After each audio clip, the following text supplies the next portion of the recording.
There are plenty of ERP systems to choose from in the marketplace, but how do you choose the best one and what are the best ERP systems out there? That's what I want to talk about here today.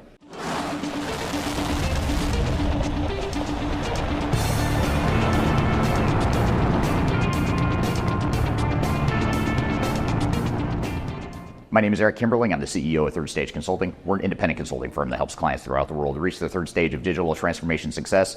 And every year, if you've been following my YouTube channel, we publish our top 10 ERP systems for the year. And it's that time of year where we need to start looking at what are the top 10 ERP systems for 2025. And this is a particularly interesting and exciting year to do this top 10 ranking. In fact, so much so that there's been quite a shakeup in our top 10 ranking due to a number of factors. One of which is a change in methodology. We've changed the way we've ranked the top 10 systems to focus not only on quantitative factors like average cost, functionality, and things of that nature, but we also look at intangibles, things such as implementation time frame, risk, and just overall implementation success, the ecosystem supporting each of these products. And then thirdly, the other big change is that we've also looked outside the realm of our own experience and our own research, and we've drawn from other data sources and consolidated them and provided a sort of weighted ranking based on both third stage knowledge and experience as well as other independent sources that combine to create this top 10 list. So what I want to do today is jump into what are those top 10 systems, what are the big changes from last year, and what are the top systems you should be considering as you look to your digital transformation in 2025 and beyond. Before we dive too far into today's content, I want to share a little bit of information about Third Stage Consulting and who we are. Third Stage Consulting Group is an independent technology agnostic provider of consulting services to help clients through their digital transformations. We help with digital strategy and software selection, as well as implementation planning. And during implementation, we provide services related to program management, organizational change, business process improvement, as well as enterprise architecture. These are just some of the services we provide. We have offices in North America as well as Europe and Asia Pacific. So if you'd like to learn more, I encourage you to check out our resource center, which includes a number of resources that will help you through your digital transformation, and you can access that for free using the QR code here or the links below. You can also reach out to me directly if you'd like to discuss your digital transformation and brainstorm ideas on how to improve where you're headed on your journey. Now let's jump back into today's content. Coming in at number 10 is Odoo. And Odoo was in our top 10 list last year. It dropped a little bit this year, but it's still a strong contender in the top 10. And it's a great solution for smaller organizations that are looking for an ERP system to replace QuickBooks or maybe other manual processes. Now, some of the strengths of Odoo include the fact that it's relatively easy to deploy, it's relatively cost effective, and it's very modular. So it's great for organizations that don't necessarily know if they want a full-blown ERP system yet, and perhaps they just want to roll out individual modules. There's also a very strong developer community supporting Odoo, especially in certain parts of the world like Europe and Asia, and emerging as such in a similar way in other parts of the world as well. So very strong community and ecosystem supporting Odoo, and it continues to increase over time.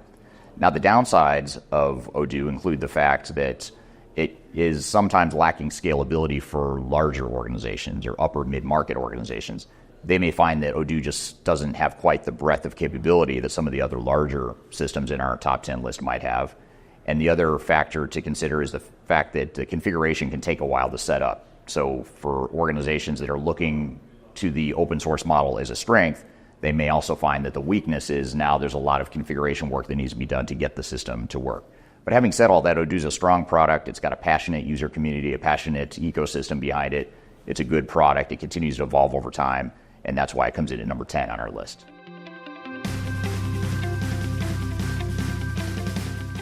Coming in at number 9 is Acumatica. And Acumatica is actually a new entrant in our top 10 list. It has not made our top 10 list before, but this year it does largely because it has such an emerging market share in the small and mid-market.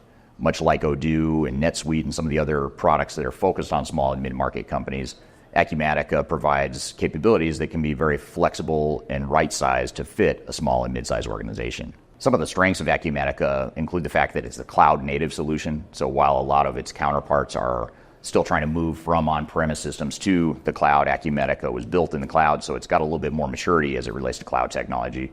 It's also flexible, a lot more flexible than some of the other systems in the market. It can be cost-effective and affordable for small and mid-market companies, and it also provides a great deal of flexibility and integration to other systems. Now, some of the downside risks of Acumatica include the fact that it's not quite as scalable as some of the other systems in our top 10 list. So for organizations that are high growth or larger organizations, they may find that it doesn't have the advanced capabilities that are required. And also the ecosystem supporting Acumatica isn't as strong as some of the other systems in the marketplace. Yes, there are Acumatica resources out there and resellers that can support the product, but it's not as robust as some of the other systems in the marketplace. So it's important to recognize these weaknesses, but with all that being said, that's enough to land Acumatica at number 9 on our top 10 list.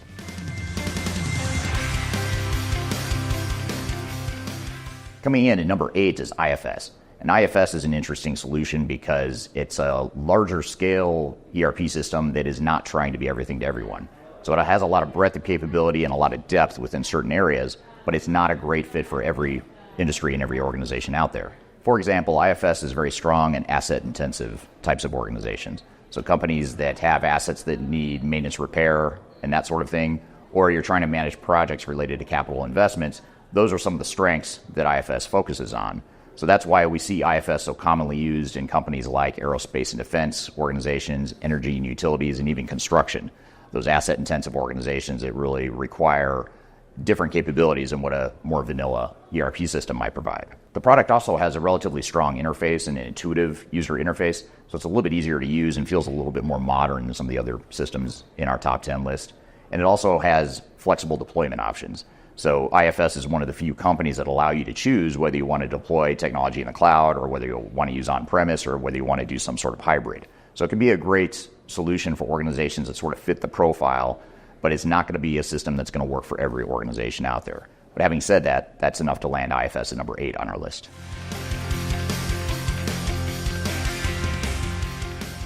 Coming in at number 7 is a combined offering from Workday and Salesforce. And this is an interesting entrant into our top 10 because in the past we've placed both Workday and Salesforce separately in our top 10 list. And quite frankly, we've received some criticism for that because a lot of people would say, well, Workday and Salesforce are not full-blown ERP systems. But just recently, Workday and Salesforce announced a partnership where they're going to market to provide more of a complete solution that takes advantage of Workday's human capital and financial capabilities, along with Salesforce's CRM capabilities, and also Salesforce's Force platform capabilities, so third-party developers that are building applications within that platform. Now, the beauty of this combined partnership is that now you're getting the R&D and the innovation of two different companies coming together to provide two solutions that can provide a complete ERP solution. Both Workday and Salesforce are also cloud-native solutions, SaaS-based cloud-native solutions, so they are more mature in the cloud space than a lot of other ERP systems in our study. And there's a lot of flexibility and power in the way that these two systems can be customized and integrated to provide a complete ERP solution.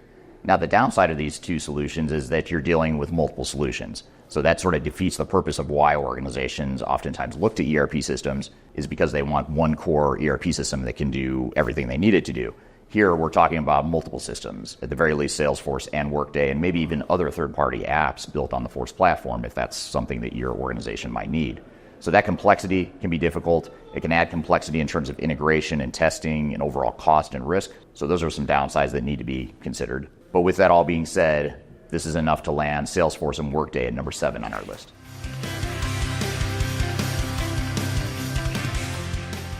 Coming in at number 6 is Epicor Kinetic. And Epicor was in our top 10 last year and it's moved up a couple slots here this year.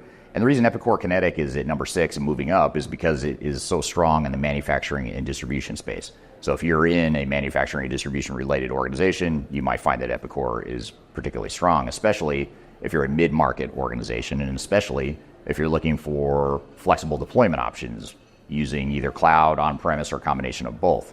Now, Epicor Kinetic is strong in that it focuses on manufacturing and distribution and some of the needs of those organizations. So a lot of mid-sized organizations find that it's a great functional fit without having to pay the higher cost of a tier 1 or a larger ERP system that might be overkill for what their needs are.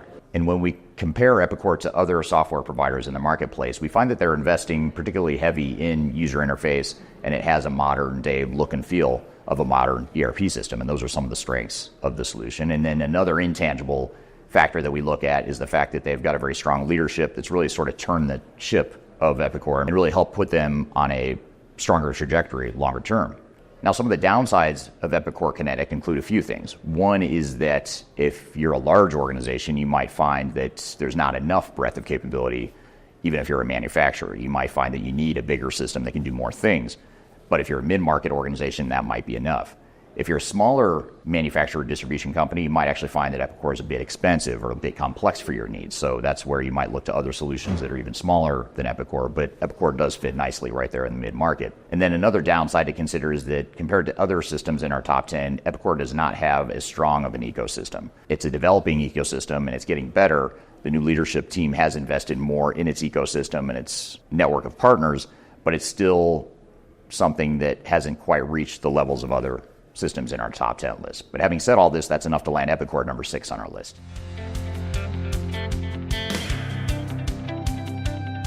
Coming in at number 5 is Oracle NetSuite. And Oracle NetSuite is a great product that we see often, especially in the small and mid-market.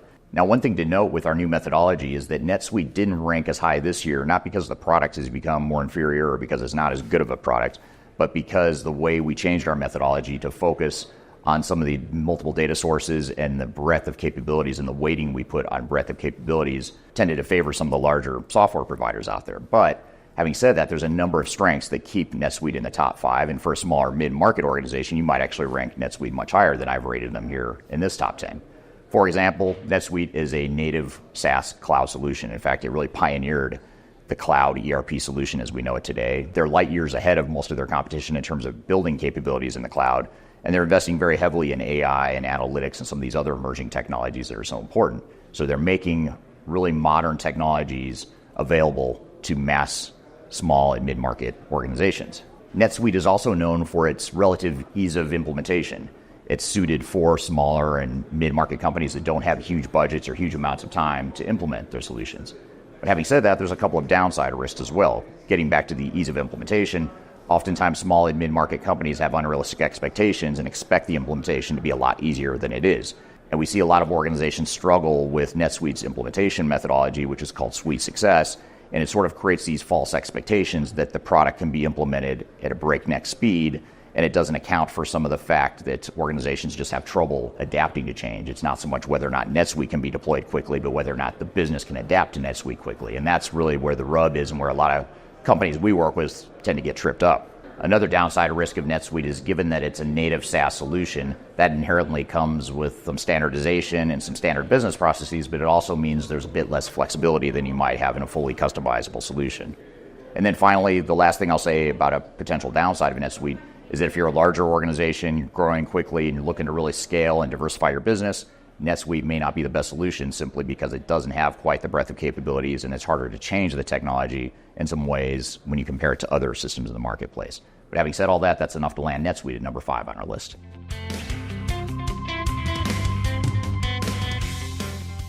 Coming in at number 4 on our list is Infor Cloud Suite. Infor Cloud Suite has been in our top 10 for a few years in a row now, hovering in the top 5 here. And again, this year it continues. And I'd say some of the strengths of Infor Cloud Suite include the fact that it's a good alternative to the big tier 1 providers. So when you look at SAP, Oracle, maybe even Microsoft, Infor Cloud Suite is a great alternative in that it's not quite as big and massive and complex as some of these other systems. It's a little bit more focused, but yet still scalable for organizations that find that it's a good fit. And the organizations that find it to be a good fit are typically in the manufacturing space, the distribution space, or even the healthcare space, given some of their acquisitions in the healthcare market. So the product is relatively flexible. There's a fairly strong ecosystem supporting the product, and it can be cost effective when you compare it to some of the larger ERP software counterparts. Now, the downside risk of Infor Cloud Suite is a few things. One is that from a product perspective, Infor is still trying to figure out how to tie together and integrate all these different acquisitions they've made over the years. They've bought Lawson and Bond and some other ERP systems over the years, and they're still trying to figure out how to move everything towards this Cloud Suite umbrella. And as a result, when our customers buy and implement Cloud Suite, they're usually not implementing one solution. It's usually multiple solutions within the Infor suite of products. They create a sort of best-of-breed approach that requires some complexity, integration, and potential cost and risk that goes along with that. So that's something to consider. And one other thing I'll mention is that if you're outside the realm of manufacturing, distribution, and healthcare, it may not be a great fit for you. You may find that there's other solutions out there that can provide more capabilities, or if you're a highly diversified organization, you may find that one of the bigger tier 1 systems might be a best fit. But with all that being said, that's enough to land Infor Cloud Suite at number 4 on our list.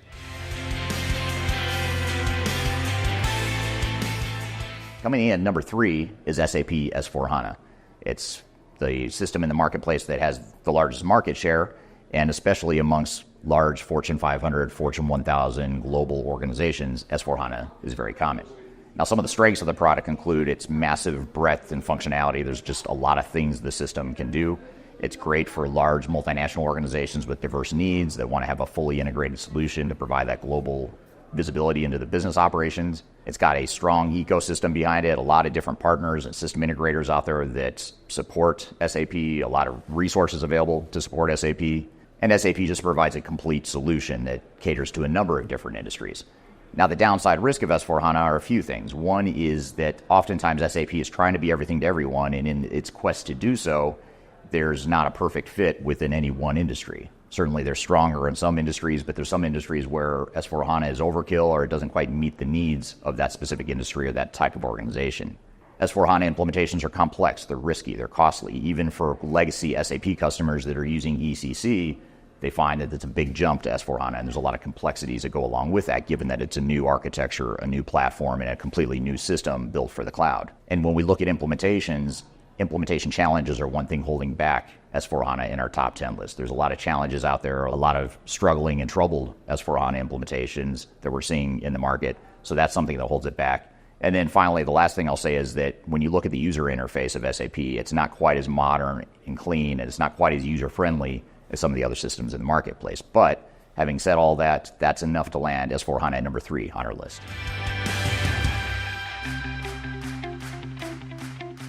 Coming in at number 2 on our list is Oracle Fusion Cloud ERP. And Oracle Fusion is another Tier 1 provider that caters to larger organizations. It competes with SAP S4HANA. And it's a really different product, though, than S4HANA. When you look at Oracle versus SAP, they couldn't be much different other than the fact that they're chasing a lot of the same customers. Oracle is a lot more flexible, has more of an open architecture, provides a certain level of flexibility that other systems in the marketplace don't provide, especially in the Tier 1 space. It also has a large ecosystem supporting it, so there's a lot of Oracle partners out there that support the product. You've got Oracle's rich history of all these investments and acquisitions they made over the years in different products like JD Edwards and Hyperion and a bunch of other systems they've acquired. And that's really built a very strong set of capabilities that Oracle is now offering under one umbrella with Oracle Fusion. So the product has breadth of capability. There's a lot of strong integration tools. There's more customization ability and flexibility in the products. It's scalable and can be integrated with other third-party solutions a bit easier than some of the other systems in the market. Now, the downside of Oracle Fusion is, first of all, that it's somewhat of a complex implementation when you look at it. There's a complex series of products in the suite of Oracle Fusion applications, and that can create a certain amount of technical complexity when it comes to integrating even just these Oracle solutions. Now, the good news is, yes, Oracle provides strong integration tools, but it requires more integration because you've got different systems to pull together here. And just like SAP, sometimes Oracle implementations can cost more, take more time and resource commitments, and that can lead to challenges along the way too, and that sort of holds back Oracle in its implementations. And then finally, I'll say that Oracle Fusion might be overkill for some mid-market or smaller organizations that might actually be better suited for Oracle NetSuite. If they're looking for an Oracle product, they might be better suited to look at Oracle NetSuite. And so really understanding whether or not you should really be looking at Oracle Fusion or Oracle NetSuite in terms of where you are as an organization is important if you are going down the Oracle path. But having said all that, that's enough to land Oracle Fusion Cloud ERP at number 2 on our list.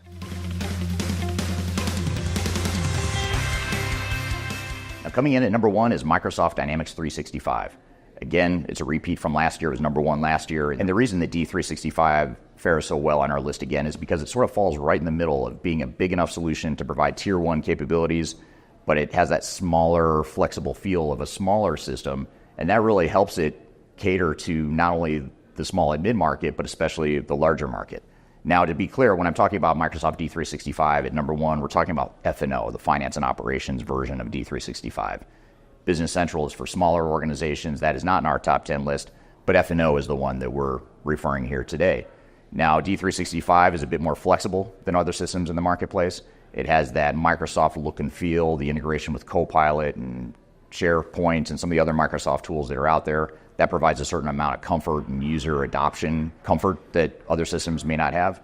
And the product itself can tend to be a bit less expensive than an SAP or an Oracle when you look at the subscription costs compared to those solutions. Another strength of D365 is that they've built a pretty strong ecosystem of third-party developers that have taken the D365 product and tailored it for industry-specific needs. So that's a strength that provides a certain amount of flexibility and tailored approach for different markets that are out there. Now, the downside of Microsoft D365 is that oftentimes organizations find that it's a complex implementation because it is a complex product. It does a lot of different things, and that comes with a certain amount of complexity, cost, and risk. And probably the biggest weakness of Microsoft D365 is going to be its ecosystem of partners.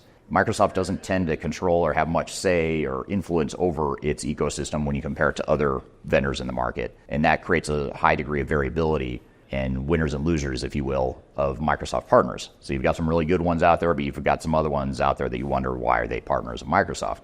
So you've really got to do your due diligence when choosing a system integrator or reseller or a technical implementation partner for D365. But when you factor in all these strengths and weaknesses, that's enough to land D365 at number 1 on our list.